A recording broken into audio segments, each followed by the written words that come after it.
In this section of the course, we'll be looking at some concepts, some principles that relate to specific fields or vocations, thinking about what is it that we can draw from the Christian worldview, many of the things that we've been talking about over the course of this class, trying to bring those two things together, bringing the kind of theoretical with the practical on the ground. I'm involved in this career, I'm involved in this field. What are some things that the Christian worldview or the Bible or things like that bring to the table when it comes to what I'm doing as my career? Now, there are a couple things to start off with as a general observation, that there are some important principles, characteristics, ideas that span across different fields, different vocations, that are common core type of ideas that Christians should exhibit, should think about in the context of their career, and concepts that reflect or that concepts that shape how we exist in the world as Christians. Nearly any career or vocation that you endeavor to take is going to encounter or engage with human beings that exist in a fallen world. And so we are consistently going to find ourselves dealing with human beings who, because of the existence of sin in the world, don't always live up to the standards for ourselves, general standards we should expect. And that's true whether you're dealing with the sciences, whether you're dealing with some sort of customer service types of relationships, nonprofit, some sort of criminal justice field. And we're all going to come into contact with fallen human beings. And of course, we ourselves are fallen human beings, hopefully in the state of redemption. So we're working against that fallenness, both in ourselves and in the world. But it's an important concept that pervades all vocations. And on the flip side, of course, is the opposite of that. Human beings are created in the image of God. So these two key concepts, the creation of human beings, the fallenness of human beings, are things that we're going to encounter no matter what job or career we pursue. And so as we think about how we're going to be in this world, how we're going to engage people in this world, these are some things that cross the different career fields that are evident in both the majors at Faulkner University and the possibilities of different jobs out in the world. A second important concept is that Christians, of course, should be ethical people. And that's going to be true across the different career fields, the different vocations. We should be living and existing in ethical, moral types of ways. We should be doing our jobs appropriately. We should maintain high ethical standards. We should follow the teachings of Jesus in the Bible, the principles of what is appropriate action and what is inappropriate action, what is good and righteous and what is sinful. And that's going to be true no matter what kind of career field we find ourselves in. It's not like there's one career where ethics doesn't apply. Kind of connected with that as well, as Christians, we are called to excellence, and we'll talk about that in another session. But passages throughout the Bible talk about how we, in our jobs, in our careers, in our just living in the world, we should recognize that anything we do, we should be doing it toward the Lord and not necessarily thinking about human beings. So if I'm on the job, I should be doing my job to the best of my ability. I should be doing my job, as hard as I can, as right as I can, working appropriately. You know, if I'm to work 8 hours, I work 8 hours.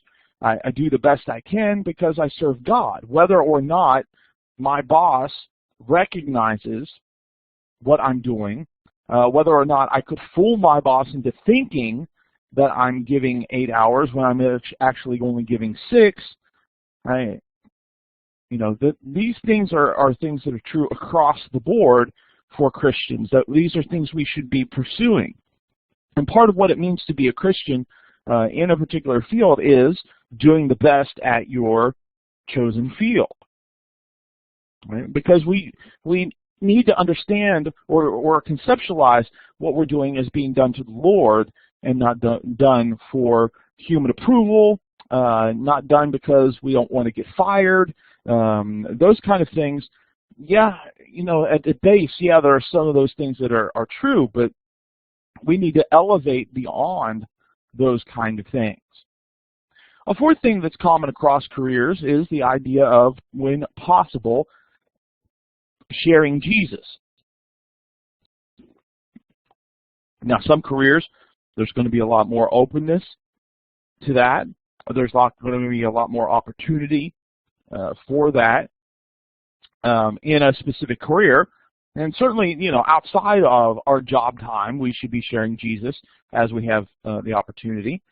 But, you know, as we find ourselves in situations in our vocation, not only should we be ethical people, not only should we be doing the best job, we should take the opportunities to talk to people about Jesus as we can.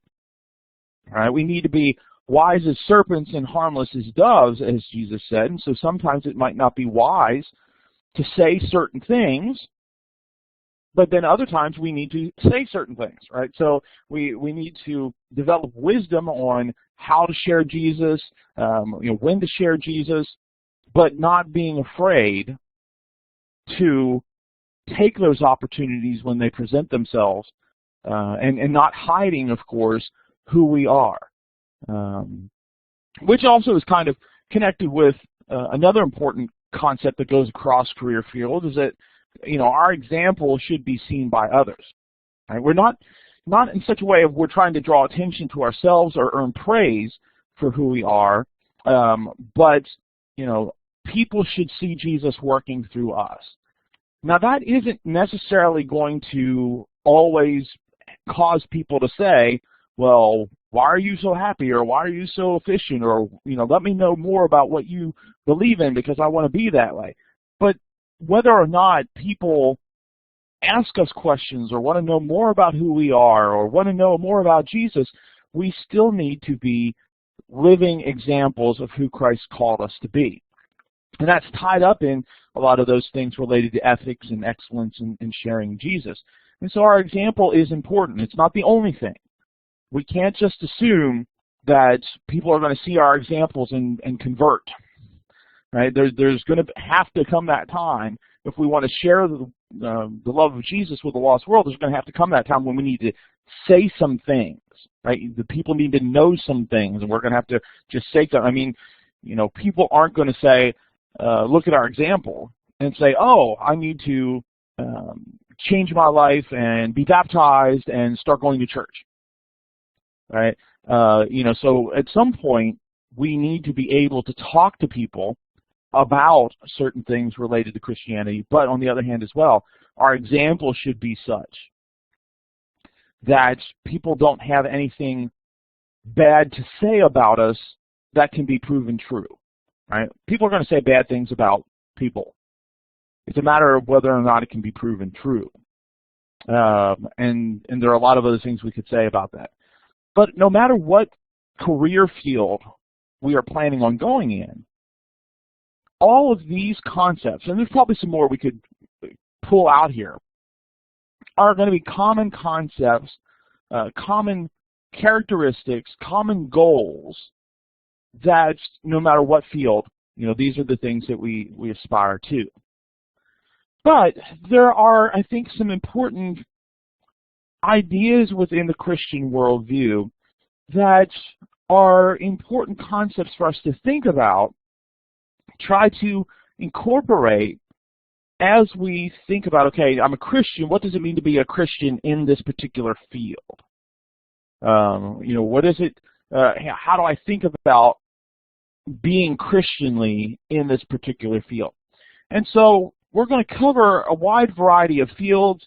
If for some reason we don't cover your particular major, the field that you're going into, I apologize. I'm trying to be comprehensive, yet also, not going too in-depth in any one of these. And so if I missed some field, it was completely unintentional.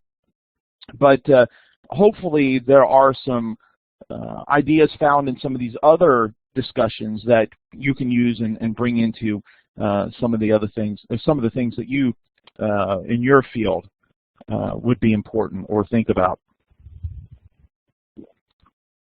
These are in no particular order, just as kind of I was, as I was gathering notes and ideas for this, these are just as they came to me. Let's start with the field of criminal justice and legal studies. This would cover a wide variety of fields, or not a wide variety of fields, a wide variety of vocations, whether that is as a police officer, whether that is as a lawyer, somebody involved in other types of fields like that, a federal agent in an intelligence gathering organization. There are all sorts of fields that would, or vocations that would cover this. So what are some concepts, what are some ideas, what are some principles that we would draw from Christianity that could be brought into, some of this, in these particular fields? One of the first things I can think of, and hopefully there'll be opportunity in the discussion board for you to kind of add some of this, to add to this, if there's something that you feel that I've missed that would be appropriate. One thing I think of when I think of criminal justice and Christian principles has to do with the idea of order, particularly social order. I mean, that's essentially what criminal justice legal studies is about: protecting social order, encouraging social order, punishing those that transgress that order and transgress the laws that are meant to support that order, but also protecting those that are following in that order. And I think we can draw here from a wide variety of places in the Bible to pull out of this, but ultimately I think to start off, excuse me, when we think of creation. Right, when God created the world, He created an orderly world. And it is sin that brings disorder or chaos into that. And so, this is a very foundational type of concept that God has ordered the world in such a way. And so, part of the reason for criminal justice types of jobs has to do with trying to maintain order, promote that order, especially from the context of a Christian. What is it I'm trying to do in this field as a Christian? Well, I'm trying to help God bring about order in a disorderly world. Of course, one of the phrases, another concept related to this, has to do with the phrase serve and protect, often found connected specifically with police officers, but others kind of fit in this model as well. And a lot of police officers can adopt this type of approach, whether or not they're Christians. But especially as Christians, these words and these concepts have a lot deeper meaning than just some of the things that a non-Christian police officer might bring to the table if they say, well, the goal of the police officer is to serve and protect. Why is it that we as Christians serve and protect? Who is it that we protect? Why do we protect them? Well, a lot of that is founded in the character of God, the kind of people he calls us to be, and the kind of people he calls us to protect. I mean, God throughout the Old Testament and the New Testament encourages his people to be aware of those that are marginalized, those that are hurting, those that are vulnerable. And so in a sense, all Christians are called to serve and protect, but those in criminal justice and in legal types of fields might be called to serve and protect in different types of ways, but there's still that general concept of who we are called to be in this world. Other important concepts from a Christian mindset here might be thinking about the role of government. Right? Government makes the laws that people in criminal justice and legal studies and law seek to uphold or sometimes challenge. But it's important for us to think about, if we're going into that field, what is the role of government? What did God call government to do? And how do I, as a person in a field related to this, fit into that idea of God's desire to protect the good and punish the wrong? Right? Thinking about passages like Romans chapter 13, 1 Peter chapter 2, some of the things we talked about when we were talking about Christianity and politics. And so these kind of ideas, I think, would also be a part of thinking about how do you be a Christian in this type of field. Well, what kind of things do you form a foundation for this type of field? And then finally, again, probably more that we could say here, but thinking about redemptive action. Often we understand criminal justice in terms of punitive action. Right? Somebody breaks a law and they are arrested. They are prosecuted. They are sentenced. As Christians, however, I think it's very important, especially in these fields, though in other fields redemptive action is important as well, but in these fields it should be the Christian's duty to think about and then enact, where possible, redemptive action in the world. And again, we see a lot of officers and others in this type of field who do these kind of things, maybe even if they are not Christian, but trying to reach out to the communities, trying to build communities, not just about trying to punish the guilty, but trying to prevent people from choosing a life of crime. And so there are certainly opportunities that are taken by some officers, some organizations, etc., that fall under this category of criminal justice. But Christians especially should be looking for and finding and taking opportunities to act redemptively within this system, and not just in punitive types of ways. There is necessity for punitive type of ways. Right? Lawbreakers need to be, punished sometimes, and sometimes in certain ways that are punitive. Right? Incarceration sometimes is necessary. Right? So that those kind of things are necessary, but there are other opportunities where maybe an officer or a lawyer, a federal agent can act redemptively. Right? And even when someone has to be arrested and they are going to be sentenced to jail for a long time, there could still potentially be the opportunity for redemptive types of purposes. Right? You still have to face the sentence, but what can I do to redeem this situation, either for you, for your families, for the victims? Taking those kind of opportunities, I think, are very important for a Christian in this type of field.